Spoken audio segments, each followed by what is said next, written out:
लोग ठीक होंगे। आज मैं आपके लिए थर्मल की एक न्यू वीडियो लेकर आई हूँ जिसका हमारा टॉपिक रहेगा laws of thermodynamics. Last class में मैंने आपको system, surrounding, boundary, universe and types of system के बारे में बताया था।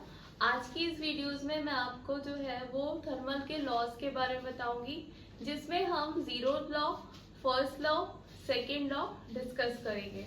तो जल्दी से हम एक बार ब्रीफ में समझ लेते हैं। फर्स्ट आपका है zeroth law.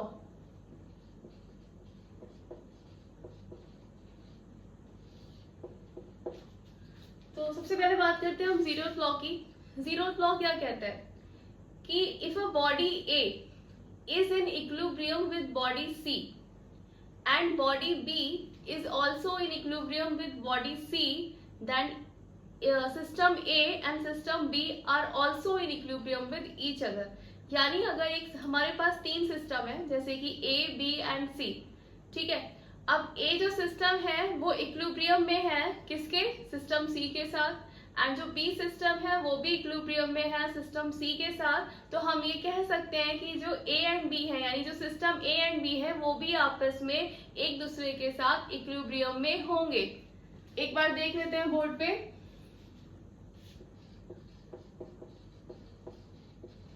Let us consider three systems. हम तीन सिस्टम को मान के चल रहे हैं। मेरे पास एक सिस्टम है A, एक सिस्टम है B और एक सिस्टम है C। ये मैंने यहाँ बोर्ड पर तीन सिस्टम बनाए हुए, system A, system B and system C।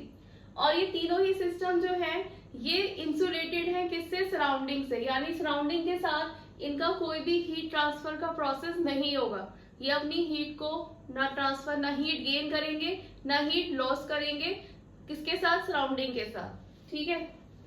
तो ये तीनों जो है वो इंसुलेटेड है सराउंडिंग से हमारी। मैंने कहा कि जो सिस्टम A है वो सिस्टम C के साथ क्या है, थर्मल इक्विलिब्रियम में है, ठीक है।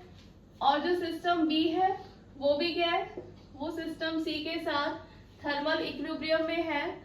तो हम ये कह सकते हैं कि जो सिस्टम A और B है वो भी आपस में एक दूसरे के साथ थर्मल इक्विलिब्रियम में होंगे।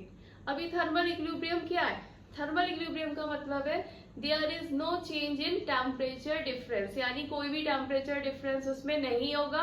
क्योंकि अगर टेम्परेचर डिफरेंस होगा, यानी अगर एक सिस्टम हाई टेम्परेचर पे, एक सिस्टम लो टेम्परेचर पे, तो क्या होगा, तो हीट का एक्सचेंज होगा, ठीक है। लेकिन अगर टेम्परेचर डिफरेंस नहीं होगा, यानी टेम्परेचर क्या है आपका, कांस्टेंट है, टेम्परेचर कांस्टेंट है, there is no change in temperature difference, इसका मतलब है कि आपका थर्मल इक्विलिब्रियम मेंटेन है, ठीक है। एक बार और बताती हूँ मैं, जीरोथ लॉ में क्या है, जीरोथ लॉ में कि अगर एक सिस्टम ए है वो सिस्टम सी के साथ थर्मल इक्विलिब्रियम में है, दूसरा सिस्टम बी है वो सी के साथ थर्मल इक्विलिब्रियम में है, तो सिस्टम ए और बी दोनों ही आपस में एक दूसरे के साथ थर्मल इक्विलिब्रियम में होंगे। यही मैंने आपको यहाँ शो किया, ठीक है। नेक्स्ट आपका आता है first law of thermodynamics.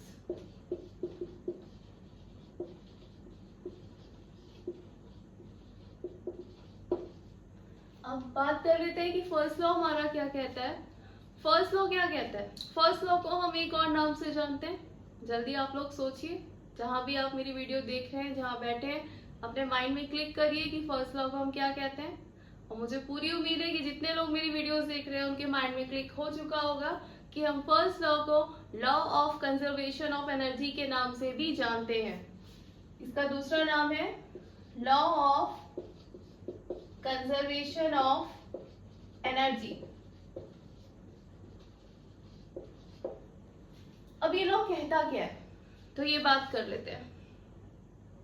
First law का जो स्टेटमेंट है वो ये कहता है कि when a system undergoes a cyclic process, then the net heat supplied to the system from the surrounding is equal to the net work done by the system on the surrounding।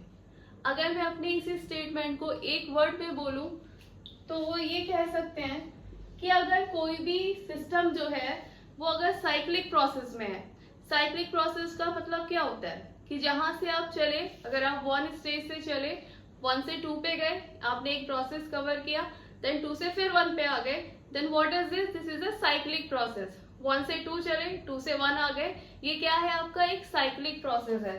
ठीक है, तो मैंने कहा cyclic integral को हम इस sign से show करते हैं।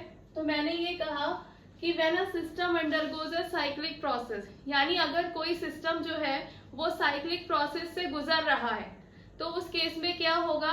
The net heat supplied to the system from the surrounding, यानी हम सराउंडिंग से सिस्टम को जो नेट हीट देंगे वो किसके बराबर होगी?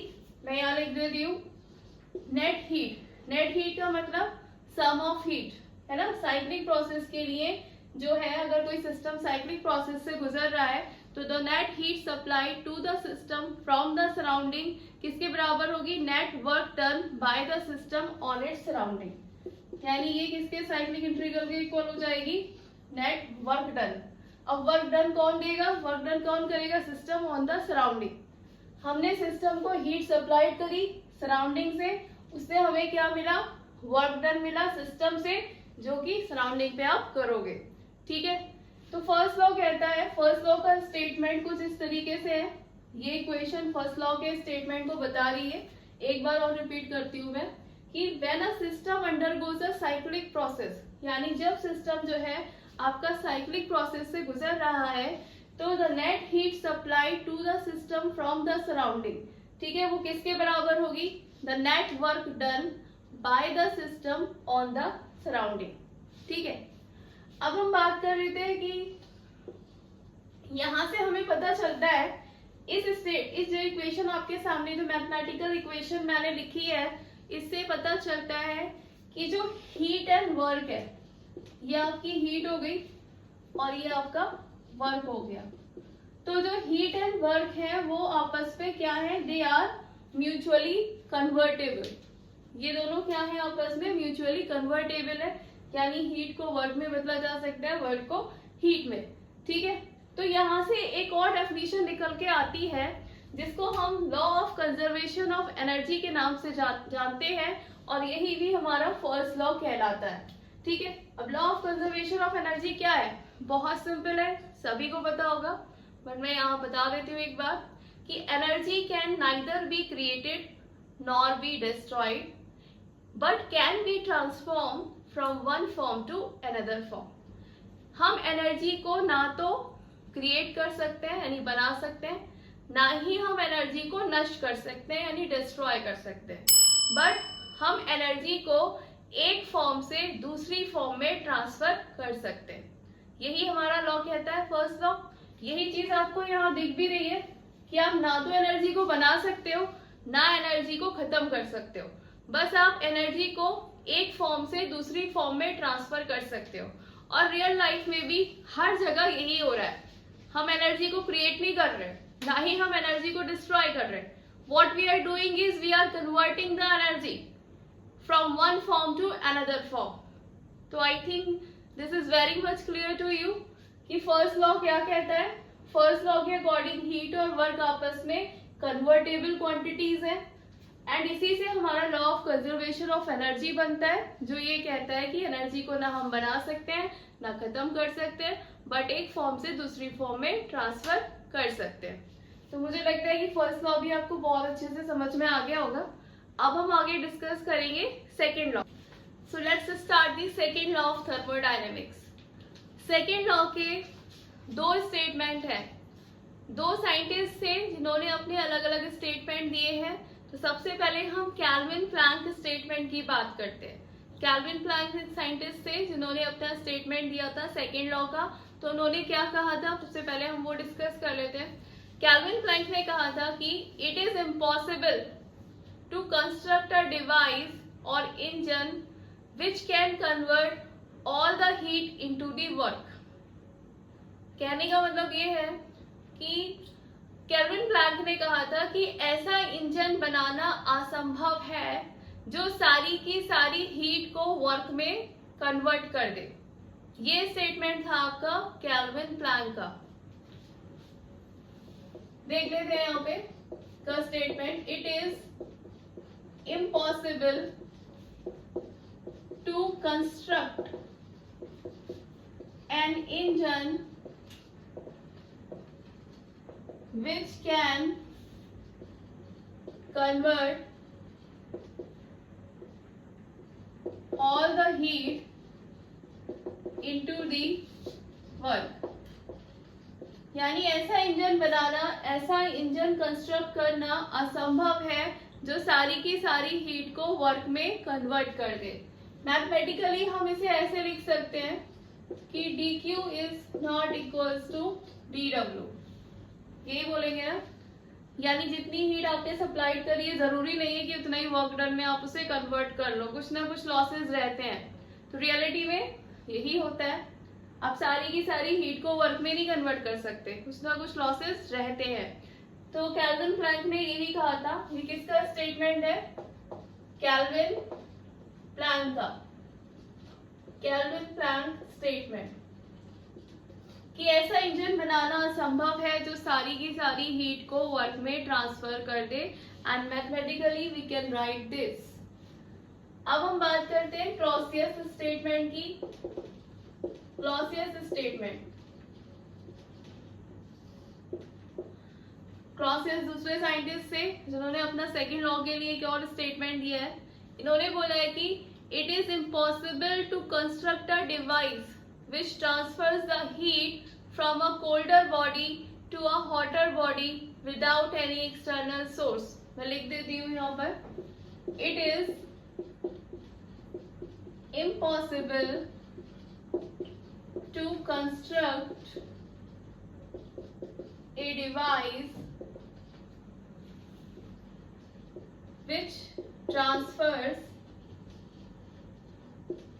heat from a colder body to a hotter body without any external agency। यानी कि ऐसा डिवाइस बनाना इम्पॉसिबल है according to Clausius statement. Clausius के अनुसार ऐसा डिवाइस बनाना असंभव है जो किसी बॉडी से जो कि कम टेम्परेचर पे है उससे हीट को ट्रांसफर कर सके किसी ऐसी बॉडी में, किसी ऐसी बॉडी की तरफ जो हाई टेम्परेचर पे है, विदाउट एनी एक्सटर्नल वर्क, यानी बिना बाहरी कार्य किए हुए, एक्सटर्नल वर्क दिए हुए आप ऐसी डिवाइस नहीं बना सकते, ऐसी डिवाइस को कंस्ट्रक्ट नहीं कर सकते जो लो टेम्परेचर बॉडी से हाई टेम्परेचर बॉडी की तरफ हीट ट्रांसफर कर सके। और अगर आपको ऐसा करना है तो आपको बाहर से उस पर वर्क देना पड़ेगा, आपको उस पर वर्क करना पड़ेगा, आप नेचुरली नहीं कर सकते। क्योंकि नेचुरल प्रोसेस क्या है, हीट का ट्रांसफर जो है वो कैसे होता है, due to temperature difference. Temperature difference कैसे कि एक बॉडी हाई टेम्परेचर पे, एक बॉडी लो टेम्परेचर पे, तो जो बॉडी हाई टेम्परेचर पे होगी वो अपनी हीट को ट्रांसफर करेगी to the body at a low temperature. इसी तरीके से नेचुरल फ्लो होता है हीट का। लेकिन अगर हमको लो टेम्परेचर बॉडी से हाई टेम्परेचर बॉडी की तरफ हीट को ट्रांसफर कराना है तो हमको एक्सटर्नल वर्क देना पड़ेगा, तभी ये चीज पॉसिबल है। ठीक है, तो ये दोनों स्टेटमेंट जो थे, ये कैल्विन प्लैंक का स्टेटमेंट था, ये क्लॉसियस का स्टेटमेंट था। ये दोनों ही स्टेटमेंट किसको डिफाइन करते हैं, सेकेंड लॉ को। एक ब्रीफ रिवीजन कर लेते हैं। जीरोथ लॉ क्या था, जीरोथ लॉ मैंने आपको बता दिया जिससे हमें टेम्परेचर के मेजरमेंट के बारे में पता चलता है। First law is the law of conservation of energy, and जो सेकेंड लॉ है उसके दो स्टेटमेंट है, एक आपका कैल्विन प्लैंक स्टेटमेंट और एक आपका क्लॉसियस स्टेटमेंट, जिन दोनों ने ही ये कहा कि आप सारी की सारी हीट को वर्क में कन्वर्ट नहीं कर सकते। ये कैल्विन प्लैंक का स्टेटमेंट था। और क्लॉसियस ने कहा कि ऐसा डिवाइस बनाना असंभव है जो किसी कोल्डर बॉडी से हॉटर बॉडी की तरफ हीट को ट्रांसफर कर सके विदाउट एनी एक्सटर्नल सोर्स। तो आई होप कि आपको जो तीनों लॉज हैं वो इजीली क्लियर हो गए होंगे। तो मेरी वीडियोस के साथ प्लीज बने रहिएगा, इसी सीरीज में हम और आगे बढ़ते रहेंगे। मेरी कोशिश ये रहेगी कि मैं थर्मल के मैक्सिमम टॉपिक्स आपको कवर करा सकूं ताकि आपको एग्जाम टाइम में प्रॉब्लम ना हो एंड आप इजीली चीजों को समझ सको, रियल लाइफ से रिलेट कर सको। तो प्लीज मेरी वीडियोस के साथ बने रहे। Thank you.